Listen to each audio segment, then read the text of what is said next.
উৎসবের মৌসুমে দিল্লি থেকে উত্তরপ্রদেশ, বিহারের জন্য বিশেষ ট্রেন চালু। যাত্রীরা সময় নোট করে নেবেন। Festival special train Dussehra, Deepavali, Chhath পুজোর সময় দিল্লি থেকে প্রদেশ এবং বিহারগামী যাত্রীদের জন্য সুখবর। যাত্রীদের ভিড় সামলাতে ভারতীয় রেল একাধিক স্পেশাল ট্রেন চালানোর সিদ্ধান্ত নিয়েছে। এর ফলে উৎসবের সময় যাত্রীরা আরামে এবং সময় মতো নিজ নিজ শহর পৌঁছাতে পারবেন। পূর্ব মধ্য রেলের প্রধান জনসংযোগ অধিকারী পঙ্কজ কুমার সিং জানিয়েছেন, দুটি প্রধান পুজো স্পেশাল ট্রেনের মেয়াদ বাড়ানো হচ্ছে। Saharsa Anand Vihar terminal special train number 0557 05576 সাপ্তাহিক পুজো স্পেশাল সাহরাসা থেকে ছাড়বে 17 সেপ্টেম্বর থেকে 10 ডিসেম্বর পর্যন্ত প্রতি বুধবার। আনন্দ বিহার টার্মিনাল থেকে ফেরত আসবে 23 সেপ্টেম্বর থেকে 16 ডিসেম্বর পর্যন্ত প্রতি মঙ্গলবার।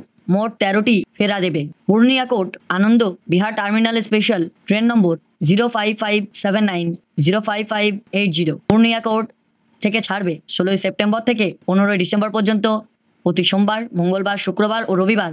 আনন্দ বিহার টার্মিনাল থেকে ফেরত আসবে 18 সেপ্টেম্বর থেকে 17 ডিসেম্বর পর্যন্ত প্রতি বুধবার, বৃহস্পতিবার, শুক্রবার ও রবিবার। মোট 52টি ফেরা দেবে। দিল্লি গোরখপুর রুটে আরও 4টি স্পেশাল ট্রেন নম্বর 04022 নতুন দিল্লি সাপ্তাহিক পুজো স্পেশাল নতুন দিল্লি থেকে দুপুর 2টোয় ছাড়বে। পরের দিন সকাল 5টায় গোরখপুর পৌঁছাবে।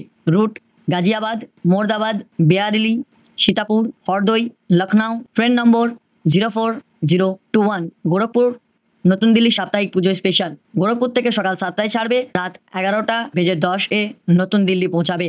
রুট বস্তি, লখনউ, শাহজাহানপুর, বেয়ারিলি, গাজিয়াবাদ। কোচের ব্যবস্থা সবগুলি ট্রেন 20টি কোচ থাকবে, 2টি জেনারেল সহ লাগেজ ভ্যান, 18টি এসি থার্ড ইকোনমি কোচ থাকছে।